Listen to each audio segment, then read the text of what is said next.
යාළුවනේ මම ඉන්නේ දඹුල්ල විහාරයේ මේ දවස්වල දඹුල්ලට හොඳටම හිම වැටෙනවා මුළු පන්සලම හිමෙන් වැහිලා උඹලා කවදාවත් හිතුවද මෙහෙම වෙයි කියලා අම්මෝ මේ පඩිපෙළ නගින එක ලේසි නැහැ මේ සීතලේ දැන් අපි මේ යන්නේ කෙලින්ම ලෙන් විහාරයේ පැත්තට බලන්නකෝ මේ වටපිටාවේ ලස්සන මුළු පඩිපෙළම හිමෙන් වැහිලා පොඩ්ඩක් ලෙස්සුවොත් ඉවරයි යාළුවනේ ඔන්න අපි දැන් ඉන්නේ දඹුල්ල ලෙන් විහාරයේ ප්‍රධාන මළුව ඉස්සරහා විශ්වාස කරන්න පුළුවන්ද මේ අපේ ලංකාව කියලා මුළු දඹුල්ල පර්වතයම හිමෙන් වැහිලා තියෙන ලස්සන බලන්නකෝ ඇත්තටම මට හීනයක් වගේ මෙතන තියෙන නිශ්ශබ්දතාවයයි මේ සීතලයි එක්ක දැනෙන ඒ නිදහස වචන වලින් විස්තර කරන්න බෑ යාළුවනේ දැන් මම මේ ඩ්‍රෝන් එක උඩට යවනවා බලන්නකෝ පේන ලස්සන මෙන්න බලන්න උඩ මළුවට පෙනෙන විදිහ මුළු දඹුල්ල පර්වතයම අද හිමෙන් වැහිලා තියෙනවා අපි දැන් ඩ්‍රෝන් එක යවමු පන්සලේ පහළ මළුව පැත්තට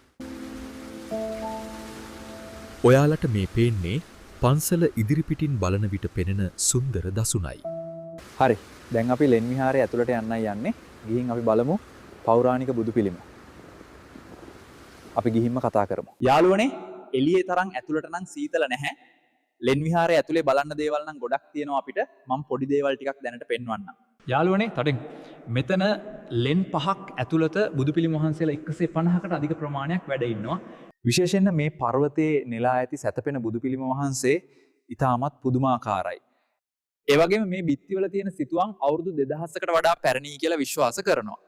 ඇත්තටම අපේ හෙළ කලාකරුවන්ගේ දක්ෂතාවය ගැන හිතද්දි පුදුම හිතෙනවා නේද? ඉතින් යාළුවනේ දඹුල්ල ලෙන් විහාරයේ අපේ හෙළ උරුමය ගැන තොරතුරු මේ වීඩියෝ එකෙන් ඔයාලට දැනගන්න ලැබෙන්නේ නැති කියලා මම හිතනවා.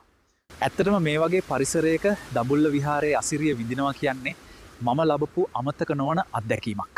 ඔයාලටත් එහෙම වෙන්න ඇති කියලා මම හිතනවා. ආයෙත් මේ වගේ ලස්සන තැනකින් තව වීඩියෝ එකකින් හමු වෙමු.